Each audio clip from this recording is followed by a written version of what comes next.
Even when you feel low, you can still go. Even when you feel slow, you can still go.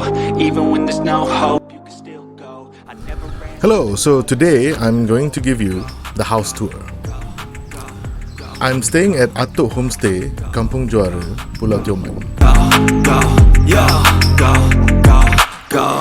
Hustle hard, hustle every single day. I'll be making moves till I'm buried in my grave. To the system, I don't wanna be a slave. I've been doing shit my way, or the highway, and in the driveway. Here's the living room, which is also where I do my exercise. That's my gym ball and my yoga mat. Here's the bedroom, and here's my humble laptop setup. The ingredient is belief. They're deceived with the negativity, but I just slide right by that energy. Even when you feel low, you can still go. Even when you feel slow, you can still go. I'm using the third room as a storage or wardrobe. You know, man, I still go, go, go, go, go. This is all my meds. It's enough for 6 months. Go, go, go, go, go, go, go, go, go, go, go, go, go, go, go, go, go, go. You got a mind, but even that could change you. And this is the kitchen. Say, fake it till you make it A. And if you play that game, then you just might make This is the back porch where the washing machine is. turn them to a game. Take the best thoughts and put them on display, on repeat in your brain till you're feeling no more pain. Never slow yourself down, you can do some more. Push past I wash the dishes every day. and finally explore everything that you thought you could never do before. And even when you feel low, you can still go. And I sweep the floors a couple of times a week. No hope, you can still go. I never answer to no, man, I still go. Okay, so this is a manual washing machine. I haven't used one of these in about 20 years. Go, go, go, go, go. So a manual washing machine is when you have, set the wash, rinse and spin cycle yourself. So, I still go. I prefer to pour in the water myself.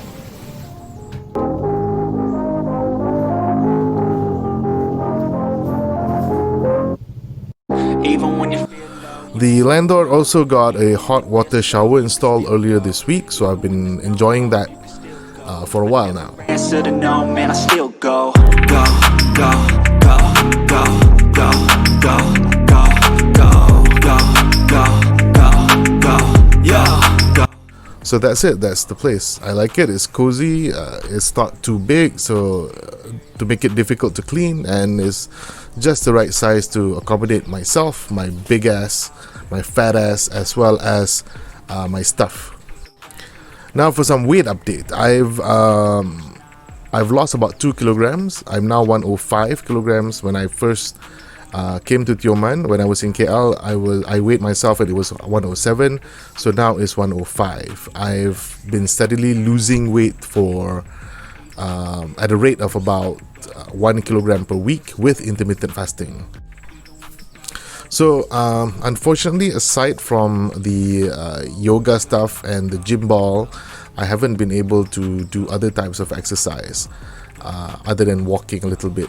I haven't been swimming because the pools have not been cleaned in the off season. So I have to wait until people come, and then the resorts will actually start cleaning their pools. If there's no one renting, they would actually just leave it as is, and I'll wait for the people to come.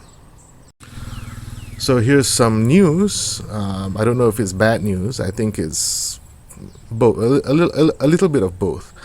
I told you last week that I lost my job, right? So I was fully intending of staying 6 months in Tioman and try to make enough money, get enough funds to go to Pattaya in the second half of the year. But I've decided that instead of doing that, I'm just gonna go to Pattaya in February. So I've informed the landlord. He's been kind enough to accommodate me in all my requests. He's also willing to reimburse part of my deposit, which is very kind of him. He didn't have to, but he did. So that's really nice of him.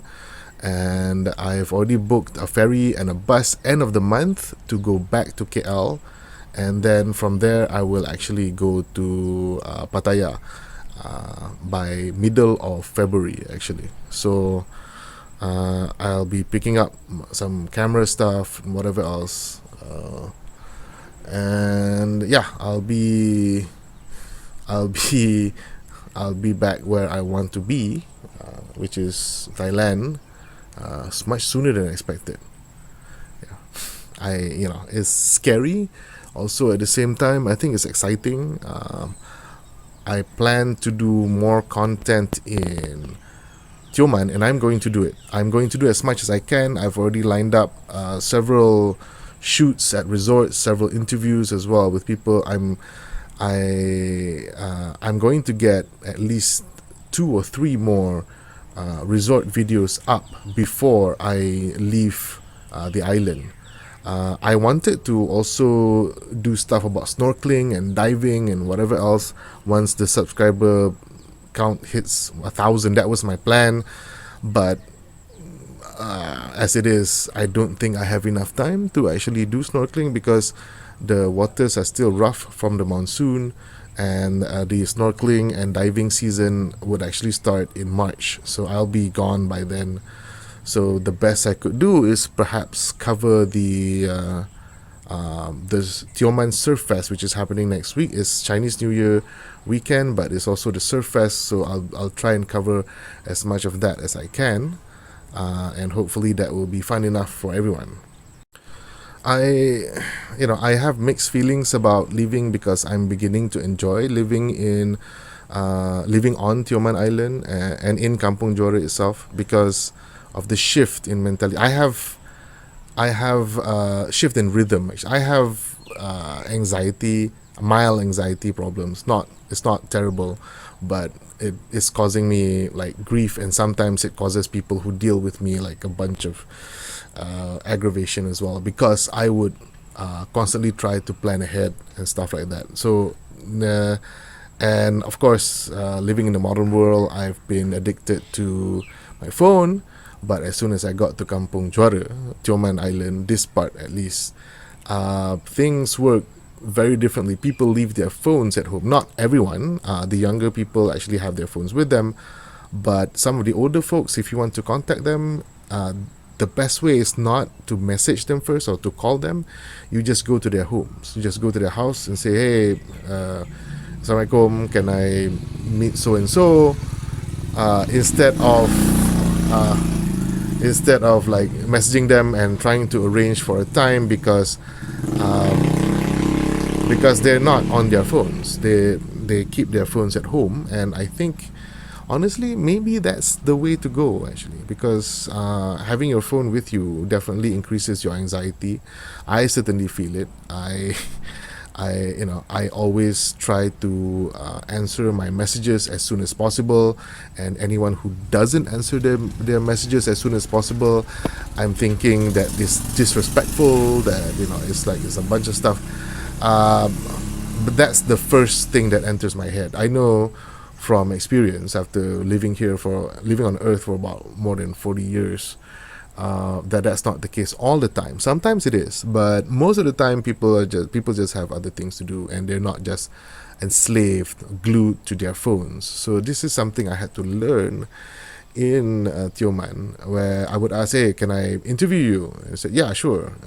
When are you free? And they'd be like, when I see you. And I'm like, I'm used to having, okay, I need to see you on Monday 2 p.m. So we'll just go 2 p.m. We get it done in half an hour to 1 hour, that kind of stuff, and then we're done. It's not the case here.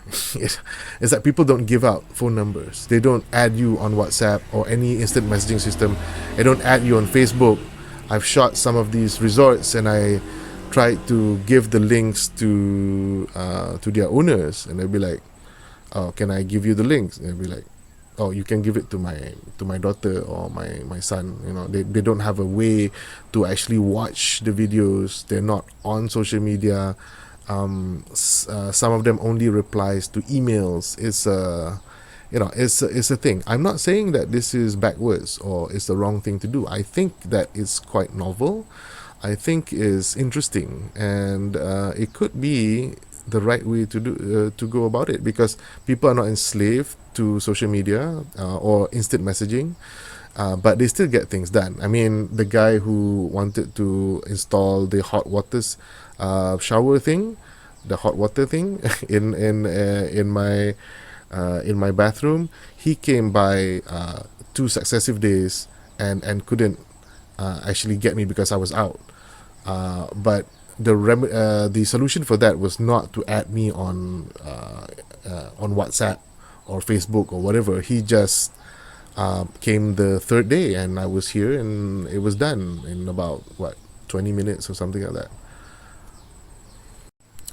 After the encounter with the snake on the first day, I also wanted to capture some of the natural wildlife of Tioman if I can. I only managed to shoot 2 monitor lizards. One I found in my backyard among the pandan leaves and the coconut trees and whatever, and the other one I found sunning himself on a rock in the river while I was walking to one of the resorts to shoot them. But I'm sure there are others. I saw a stork that landed in my front yard, and I wanted to shoot the bird. I mean, record the bird, but then it flew away.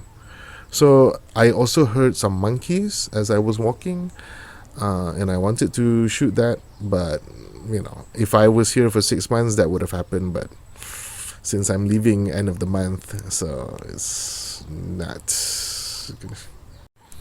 In terms of my mental well-being, I'm actually okay. I'm still anxious and worried because I haven't shaken off that thing from KL, the KL mindset of just pushing everything, doing. I mean, this is the effect that the city has on me. I'm not saying that people will be affected the same way, but staying in the capital in KL, Kuala Lumpur, actually makes me very nervous, very anxious, and I sometimes push people that way. It's like, as like, do this, respond now, do this now, and when they don't do it, it's bad. It's just I begin excessively worrying about a lot of stuff. The only place that has actually calmed me down was actually Thailand before. Tioman is taking a bit longer to do that, but it is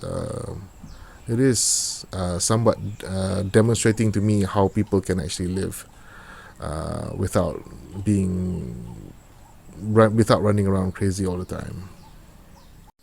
So yeah, I'll be doing more content. I have today is Sunday, so tomorrow I'm going to shoot the biggest resort in Kampung Juara, and then on Tuesday or Wednesday I will shoot another resort which is almost the same size as Beach Shack, and then over the next weekend there will be the Surf Fest. Hopefully it happens, and I'll get to shoot the competition, which happens on the other side of the village. It's actually at the Barat, which is about, I think, 2 kilometers from here or something like that. So I hope to get rides to go there, because if I were to walk there every day, I know that my back, my legs wouldn't actually be in a good enough condition when I want to come back. I can walk for about maybe 2 kilometers, but if I walk back here, is 4 kilometers is too much.